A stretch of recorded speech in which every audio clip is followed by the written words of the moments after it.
नमस्कार। कैसे हैं सर? नाम से शुरू करते हैं और फिर हम आगे सवाल शुरू करेंगे। बहुत बढ़िया हूँ सर, मेरा नाम सुभाष तिवारी है। सुभाष जी, जरा बताएं आज आप क्या बताना चाहते हैं पत्रकारों पत्रकारों को मैं बताना चाहता हूँ कि मैंने फिल्म बनाई है गुलाबो, और बहुत अच्छी फिल्म बनी है। आप लोगों को मैंने ट्रेलर भी दिखाया। अब गुलाबो के बारे में आप लोगों को जो कुछ भी जानना है वो आप मुझसे पूछ सकते हैं, मैं उसके बारे में साफ साफ बताऊँगा कि यहाँ क्या है। को? सुभाष तिवारी जी, जरा आप बताएं कि आप फिल्म के निर्माता हैं। आप फिल्म में आपने क्या कैरेक्टर निभाया है और किस तरह का किरदार है फिल्म में, बाकी कलाकारों के बारे में बताइए और फिल्म की पृष्ठभूमि क्या है। देखिए, फिल्म में मैंने फिल्म बनाई है और फिल्म में मैंने एक किरदार भी निभाया है। अब फिल्म में मैंने जो किरदार निभाया है वो मेन विलेन का किरदार है, गांव के ठाकुर का किरदार है। हमारी फिल्म में जो है ग्लोरी महंता मेन लीड में है, गौरव झा हैं, समर्थ चतुर्वेदी हैं, अनूप अरोड़ा हैं, जयप्रकाश सिंह हैं, विद्या सिंह हैं, बालेश्वर सिंह हैं, और भी बहुत सारे एक्टर्स हैं, थिएटर के बहुत अच्छे अच्छे एक्टर्स हैं। तो ये फिल्म हमने पूरी आउटडोर में शूट की हुई है। ये पूरी फिल्म की शूटिंग हमने उत्तर प्रदेश के एक डिस्ट्रिक्ट है, सोनभद्र डिस्ट्रिक्ट, वहाँ पे मैंने इसकी शूटिंग की है। सारा लोकेशन आउटडोर है, इंडोर का बहुत कम काम है। तो ये फिल्म हमने वहाँ पे करीब करीब 15-20 दिन वहाँ शूट किया था, और कुछ एक आध गाने बच गए थे, तो वो यहाँ पे हमने शूट किया था। फिल्म की कहानी की जो पृष्ठभूमि है वो ग्रामीण पृष्ठभूमि है, और आदिवासी बंजारों की पृष्ठभूमि पर कहानी बनी हुई है। एक टोटल लव स्टोरी है। तो कहानी बहुत अच्छी बन करके आ गई है, और मुझे पूरा यकीन है, मुझे पूरा विश्वास है कि ये फिल्म जो है आम लोगों को, परिवार को अच्छी लगेगी। फिल्म की कहानी ऐसी है कि पूरा परिवार एक साथ बैठ करके फिल्म देख सकता है और एंजॉय कर सकता है। सुभाष तिवारी जी, आपने बताया गुलाबो एक ग्रामीण परिवेश की कहानी है। आपकी फिल्म में हीरो है गौरव झा, हीरोइन है ग्लोरी महंता। बेसिकली इससे पहले जो उनकी अपनी पहचान थी वो भोजपुरी सिनेमा में आइटम गर्ल के तौर पे थी, जो आइटम सॉन्ग करती थी, तड़का गर्ल कही जाती थी जी। आप अपनी फिल्म में किसी मेन स्ट्रीम हीरो को भी ले सकते थे, एक आइटम गर्ल को आपने बतौर हीरोइन अपनी फिल्म में क्यों कास्ट किया? देखिए सर, क्या है, आइटम गर्ल या तड़का हीरोइन या जो कुछ भी है वो एक मीडिया का या लोगों का दिया हुआ एक तगमा है। कलाकार तो सभी को ही होते हैं जो भी एक्टिंग करते हैं। और ग्लोरी से जब मैं मिला तो मैंने देखा कि इस लड़की के अंदर बहुत ज़्यादा पोटेंशियल है और ये बहुत अच्छी एक्ट्रेस है। तो मैंने उसका थोड़ा सा इंटरव्यू भी लिया, और उसके बातचीत करने के तरीके से मुझे समझ में आया कि मेरे फिल्म में जो गुलबिया का जो किरदार है वो ग्लोरी महंता से कोई बढ़िया नहीं कर सकता है, क्योंकि वो एक आदिवासी करेक्टर है, आदिवासी चरित्र है। तो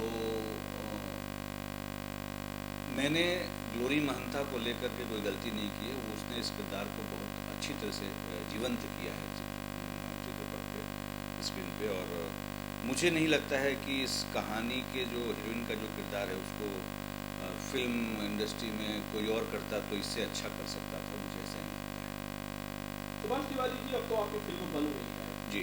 आपने ट्रेलर दिखाया, खुद देखा, जैसी फिल्म बतौर निर्माता आप चाहते थे, क्या वैसी ही फिल्म बनी है? उससे अच्छी बनी है, उससे बुरी बनी है, बहुत ज़्यादा अच्छी बनी है, या ऑलमोस्ट वैसी बनी है? नहीं, जो हमारे कॉन्सेप्ट में जो था, जो हमने डायरेक्टर के साथ में, राइटर के साथ में जो डिस्कस किया था, तो उसके आधार पे जो चीज़ें हमने सोचा था उसको वही चीज़ मिलती गई। थोड़ी परिस्थितियाँ भी विपरीत हुई थी शूटिंग के दरमियान में, कुछ मतलब बारिश आ जाना और हवा तूफान चलना, ये सब परिस्थितियाँ थोड़ी सी विपरीत हुई थी।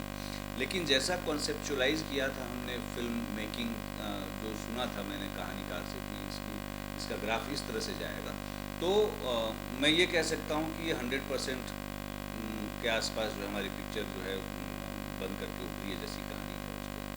आप कह रहे हैं एक पारिवारिक फिल्म जी। एक पारिवारिक फिल्म मतलब एक साफ सुथरी फिल्म जी। आपका सर्टिफिकेशन क्या है? सेंसर ने आपको क्या सर्टिफिकेट दिया है? क्या आप यूनिवर्सल ऑडियंस हैं, यूए हैं, ये सर्टिफिकेशन है? क्या आपकी फिल्म की सर्टिफिकेशन है? तिवारी जी बताएं। देखिए, अभी हमने फिल्म का सेंसर नहीं करवाया है, सेंसर में जाएगी फिल्म, और हम यू के लिए अप्लाई करेंगे। और क्योंकि फिल्म के अंदर कोई वल्गरिटी नहीं है, कोई गंदगी नहीं है, कोई दोहरे अर्थ के कोई संवाद नहीं है, साफ सुथरे संवाद हैं, सीधे सीधे संवाद हैं, कोई ऐसा आइटम डांस नहीं है। तो हम तो यू के लिए ही जाएंगे फिल्म सर्टिफिकेशन के लिए। अब वहाँ पे जाने के बाद में सेंसर बोर्ड से जो भी बात होती है उसके बाद देखेंगे क्या है क्या नहीं।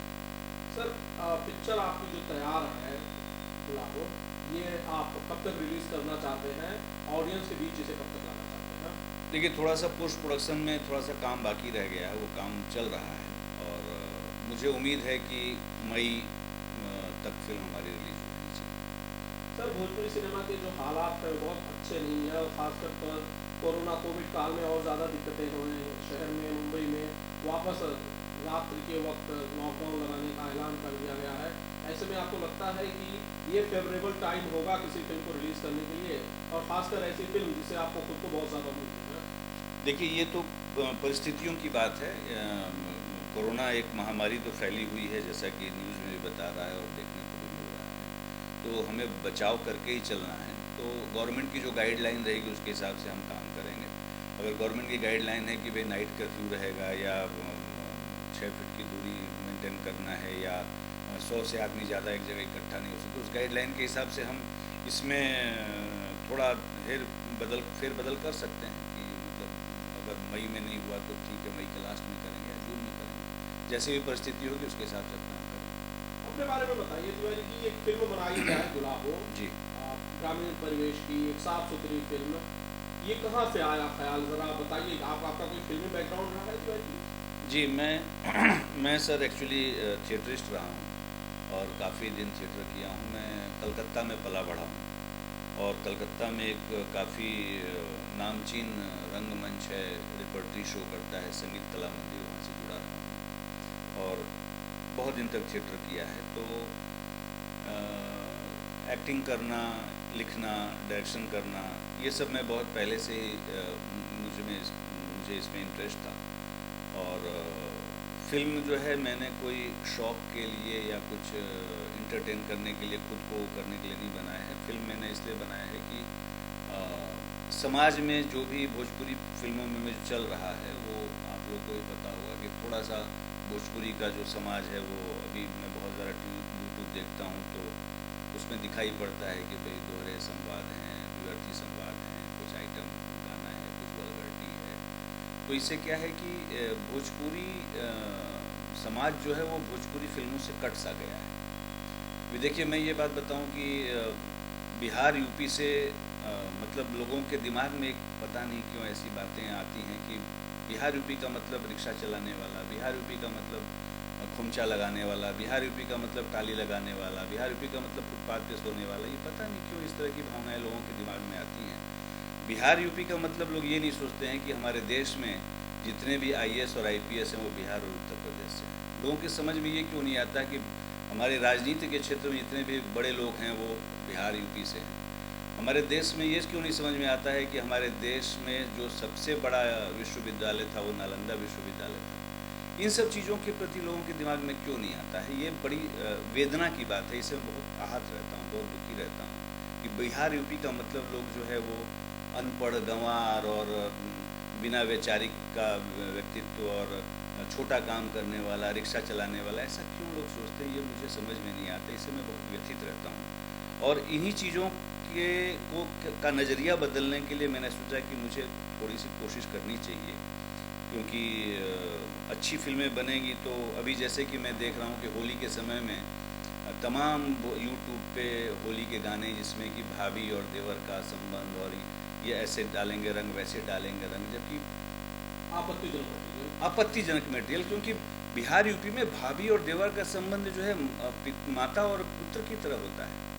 ऐसा इस तरह से लोग क्यों गाना बनाते हैं कि हम चोलिया से रंगवा टपकता, सहवा से रंगवा टपकता, ये सब क्या है? दिस इज ऑल मतलब वर्थलेस थिंग्स। मतलब ऐसा क्यों?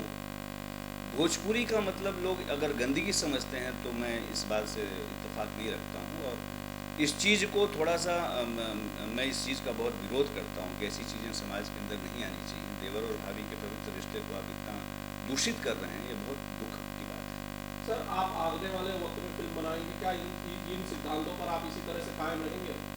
बिल्कुल कायम रहूँगा सर। देखिए, फिल्म मेकिंग जो है वो प्रॉफिट के लिए नहीं कर रहा हूँ। ठीक है, आदमी व्यवसाय करता है तो आदमी सोचता है कि मैं पैसा कमाऊँ, लेकिन फिल्म मेकिंग मैं इसलिए भी कर रहा हूँ क्योंकि भारतीय समाज में हमारे उत्तर प्रदेश और बिहार और उत्तरांचल और उत्तराखंड और झारखंड के जो समाज है, उस समाज में जो अच्छाइयाँ हैं उन चीज़ों को हम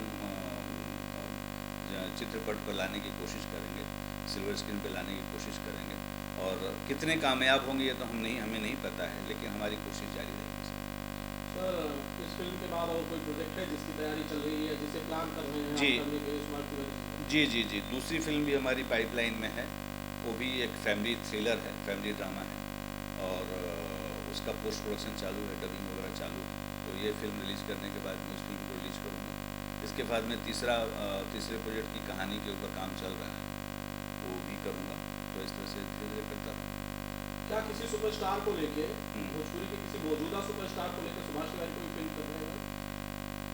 अभी तक तो देखिए 2 फिल्में तो मेरी हो गई हैं कंप्लीट। तीसरी फिल्म में मैं सोचूंगा कि उस करेक्टर में जो फिल्म का जो नायक है, उस करेक्टर में कौन हीरो सेट होता है, मतलब उस करेक्टर में कौन एकदम सही बैठता है, तो उससे बात करूँगा। क्योंकि सर मैं ये जानता हूँ कि मेरी कहानी में कोई भी किरदार होता है, चाहे वो छोटा किरदार हो चाहे बड़ा किरदार हो, वो उसको उसमें अभिनय आना चाहिए।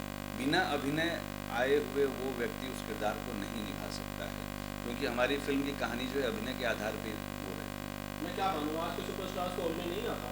नहीं, ऐसा नहीं है, अभिनय आता है। लेकिन देखिए क्या होता है कि अभिनय आना, और अभी एक बात बताइए आप मुझे कि मैं एक सिंपल सा एग्जांपल देता हूँ कि हमारे फिल्म इंडस्ट्री में जैसे कि मैं एक बात बताऊँ आपको कि एक बहुत अच्छे स्टार हैं नवाजुद्दीन सिद्दीकी, ठीक है ना।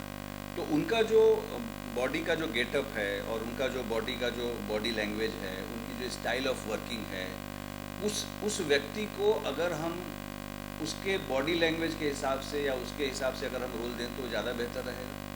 न कि हम उसको जो रोमांटिक हीरो बना दें, चॉकलेटी हीरो बना दें, उसको बहुत बड़ा ये बना दें, तो वो तो उस करेक्टर में सूट नहीं करेंगे। अपनी एक्टिंग के आधार पे उस एक्टिंग को कर लेंगे, वो ऐसी बात नहीं कि नहीं कर पाएंगे, लेकिन वो उस करेक्टर में सूट नहीं करेंगे। तो मेरा कहने का मतलब है कि हमारी कहानी जब बन जाएगी, कहानी जब तो उसका हम नरेशन लेंगे और लेने के बाद में हम सोचेंगे कि किस अच्छे एक्टर को हम इसके अंदर ले सकते हैं, तो हम जोड़ लेंगे। आप अपनी किसी आने वाली फिल्म में खुद काम करेंगे, वापस खुद को रिपीट करना चाहेंगे? अगर मेरे लायक कोई किरदार होगा तो मैं जरूर करूँगा। जाने से पहले अगर और कोई सवाल मेरे से छूट गया, अगर मैं नहीं पूछ सका, ऑडियंस को आप कुछ कहना चाहते हैं तो आप कह सकते हैं। देखिए, ऑडियंस को मैं ये कहना चाहता हूँ कि आप अच्छी चीज़ें देखें और अच्छी चीज़ों को प्रमोट करें, क्योंकि इस पृथ्वी के ऊपर जो कोई भी जीवित है वो आने वाले समय के लिए जीवित है, आने वाली पीढ़ी के लिए जीवित है। अगर हम अच्छी चीज़ें समाज में करेंगे तो हमारी आने वाली पीढ़ी जो है हमें अच्छा कहेगी। और जैसे कि आज भी कहता है, आज भी समाज में ऐसा होता है कि माता पिता के द्वारा किया हुआ जो भी चीज़ है उसका जो है बच्चे जो है उसको फॉलो करते हैं, बच्चों को गर्व महसूस होता है। अगर माता पिता अगर बहुत अच्छा काम किए हैं, समाज में बहुत उन्नति किए हैं, बहुत लोगों का अच्छा किए हैं, तो बड़ा गर्वान्वित महसूस होते हैं। और अगर आप अच्छा काम करेंगे तो आपकी आने वाली पीढ़ी जो है आपके ऊपर गर्वान्वित महसूस करेगी और वो बोलेगी कि मेरे पापा ने ऐसा किया, मेरे माँ ने ऐसा किया।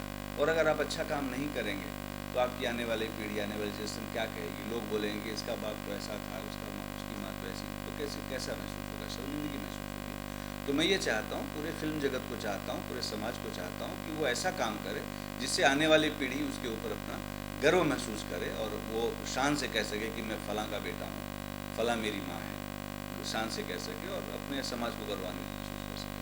Thank you.